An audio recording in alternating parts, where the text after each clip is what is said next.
ఆడబిడ్డని నువ్వు చెప్పిన ప్రధాన స్రవంతిని తీసుకురావడానికి చేతగానటువంటి దద్దమ్మలు మీరు దీన్ని ఎన్కౌంటర్ ఎట్లా అంటారు? మీరు ఊచకోతకు వస్తున్నారు. ఊచకోత కోయడానికి మీకు ఎదురుగా ఎవరున్నా పర్వాలేదు. ఒక ఆడపిల్ల అనారోగ్యంతో ఉంది, చదువుకున్నది, సమాజాన్ని గ్రహించింది, కాపాడాలనే లక్ష్యమే ఉండుంటే అమిత్ షా లక్షల మందిని కాపాడతాడు. 1,00,000 మంది సైన్యంతో ఉన్నాడు కదా. ఇంతకంటే పిరికితనం ఏముండదు. ఒక్క మాట అంటున్నా, నిజంగా నేను ట్వీట్ చేసిన మొన్నటి ప్రకారం ప్రధాన స్రవంతిలోకి నక్సలైట్ రావాలి, ఆదివాసుల మధ్య నలిగిపోతున్నాం అంటున్నావు కదా. నలుగొద్దు అనుకుంటే నలుపుతుంది మీరే, ఎవరు నలుపుతలేడు. ఇవాళ ఇప్పటిదాకా జరిగినటువంటి ఎన్కౌంటర్లో చచ్చిపోయిన వాళ్ళు మెజారిటీ అమాయకులైనటువంటి ఆదివాసీలు. వాళ్ళని నక్సలైట్ల దగ్గరికి పోకుండా ఉండడం కోసం నువ్వు చేసిన ఒక ప్రయత్నం. ఇప్పటికైనా చాలా సందర్భాల్లో చెప్పిన మేము ఈ మధ్యకాలంలో ఎక్స్ మావోయిస్ట్ పార్టీ నాయకులు జంపన్న గారు మేము అందరం కూడా కలిసి చర్చలు జరపాలి. మావోయిస్ట్ పార్టీ కూడా ఒక ప్రపోజల్స్ కొన్ని పంపుకొని ఈ మారణకాండ ఆగడానికి ప్రయత్నం చేయాలి. ఎందుకంటే నేను కూడా ఈ మధ్యకాలం రాసిన కూడా చాలా సందర్భాల్లో నల్లమలను ఖాళీ చేసేప్పుడు చాలా స్పష్టంగా చెప్పినారు, శాశ్వతంగా ఏది మనకు పునరావాసం కాదు, ఇంకో వ్యవస్థ కాదు, మనం వదిలిపెట్టకపోతే వేల మంది కామ్రేడ్స్ నష్టపోతామని. ఇవాళ కూడా నేను దండకారణ్యం ఒక్కటే కాదు, దేశం మొత్తంలో చాలా ఉన్నాయి. మీకు చేయడానికి చాలా పనులు ఉన్నాయి ఈ దేశంలో. ఇప్పుడు అక్కడున్న ఆదివాసుల యొక్క సంక్షేమాన్ని దృష్టిలో పెట్టుకొని మీరు ఇంకే ప్రపోజల్ పెట్టి మిగతా ప్రధాన స్రవంతి అని చెప్పుకున్నటువంటి రాజకీయ పార్టీ పిలిచి ఒక కన్సెన్సస్ తోటి మనం ముందుకు పోగలితే మారణం ఆవగలుగుతుంది.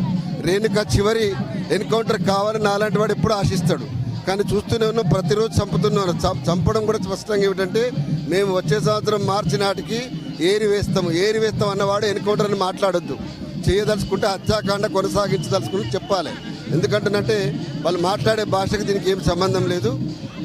ప్రపంచవ్యాప్తంగా ఉన్నటువంటి మానవ హక్కుల సంఘాలు కూడా ఇవాళ ఈ దేశంలో ఒక ఆదివాసీ ప్రాంతం మీద ఒక ప్రభుత్వము నాగరికమైన ప్రభుత్వం చెప్పబడే చేసే అరాచకం ఏందో ఇది ఆపాలని డిమాండ్ చేయాలి. ఇది అంతర్జాతీయ న్యాయస్థానం లెవెల్లో చర్చ జరగాల్సిన అవసరం ఉందని చెప్పి నేను భావిస్తాను.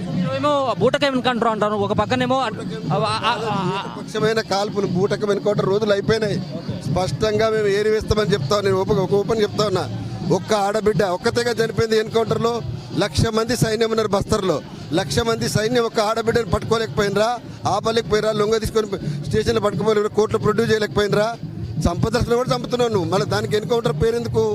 మేము సంపదలుచుకుని స్పష్టంగానే చెప్పండి. భారత రాజ్యాంగం లేదు, ఈ దేశంలో ఏం లేదు, మేము సంపదలుచుకుని జీవించే హక్కు లేదు, ఏం లేదు, మేము సంపదలుచుకుని చెప్పండి. మీకు వాళ్ళ రాజకీయం గురించి నేను చెప్పడానికి రాలే, నేను వాళ్ళ తరఫున మాట్లాడి నేను ఎవరిని కాదు. బట్ ఒక ప్రజాస్వామికవాదిగా ప్రజాస్వామిక ఉద్యమాలు చూసిన వాడికి నేను చెప్తాను, ఒక ఆడపిల్లని కాపాడుకొని జైల్లో తీసుకొని కోర్టులో ప్రొడ్యూస్ చేద్దాం అనేటువంటి సూయలు నువ్వు ఎన్కౌంటర్ ముచ్చట చెప్పడం ఎందుకు? ఎన్కౌంటర్ ఎప్పుడు అంటామంటే ఆయుధం చేతెత్తుకొని ఎదురుగా కొట్లాడే అవకాశం ఉన్నప్పుడు సరెండర్ చేసే అవకాశం ఉంటుంది. ఎంతో మందిని చుట్టుముట్టి కూడా మమ్మల్ని నువ్వు లొంగిపోవాలని చెప్పాల్సిన అవకాశం ఉంటుంది. ఎందుకంటే ఇంత పెద్ద సైన్యం ఒక ఆడపిల్లని తీసుకోలేకపోయినావు అదుపులోకి నువ్వు. అందుకని స్పష్టంగా అర్థమైంది, మీరు ఎన్కౌంటర్ అనే పదం వాడద్దు. ఏకపక్షంగా మోడీ అమిత్ షా ప్రభుత్వం మనుషుల్ని చంపదలుచుకున్నది. ఇవాళ ఆపరేషన్ కగార్ అంటేనే ముక్కలుగా విరగొట్టడం. కగార్ అంటే అర్థం ఏంటంటే గోడని పెద్ద బుల్డోజర్ గుర్తితే వచ్చేదానికి కగార్ అంటారు. ఆ లెవెల్లో చంపదలుచుకున్నారు వాళ్ళు. అంతమించి ఇంకేం చెప్పదలుచుకోలేదు. రాష్ట్ర ప్రభుత్వం కూడా ఇక్కడ ఎందుకంటే తెలంగాణ సంబంధించిన ఆడబిడ్డ చనిపోయినటువంటి పరిస్థితుల్లో చాలా స్పష్టంగా చెప్పిన, దేశవ్యాప్తంగా ఆయన రాహుల్ గాంధీ గారు భారత రాజ్యాంగం పట్టుకొని తిరుగుతామన్నారు. ఈ రాష్ట్ర ప్రభుత్వం ఇప్పటికే తెలంగాణ వచ్చిన తర్వాత ఎప్పుడో శృతి ఎన్కౌంటర్ దాని తర్వాత లెక్క వేసుకుంటే కొత్త ప్రజాప్రభుత్వం వచ్చిన తర్వాత ఒక 8-9 మంది చచ్చిపోయినారు. ఇప్పటిదాకా ఈ ప్రభుత్వం జరిగిన విషయం వల్ల కనీసమైన సంజాయిషి కూడా ఇచ్చుకోవాలి. ఆనాడన్నా కనీసం బయట ఆందోళన చేస్తే జవాబు చెప్పే ప్రయత్నం చేసినారు. ఈ ప్రభుత్వం వెంటనే పక్క రాష్ట్రం సమస్య నిన్నటిదాకా మనం అనుకున్నాం కదా, బస్తర్ అయినా సరే ఏదైనా సరే కాకతీయ సామ్రాజ్యంలో భాగమని గర్వించినాం కదా.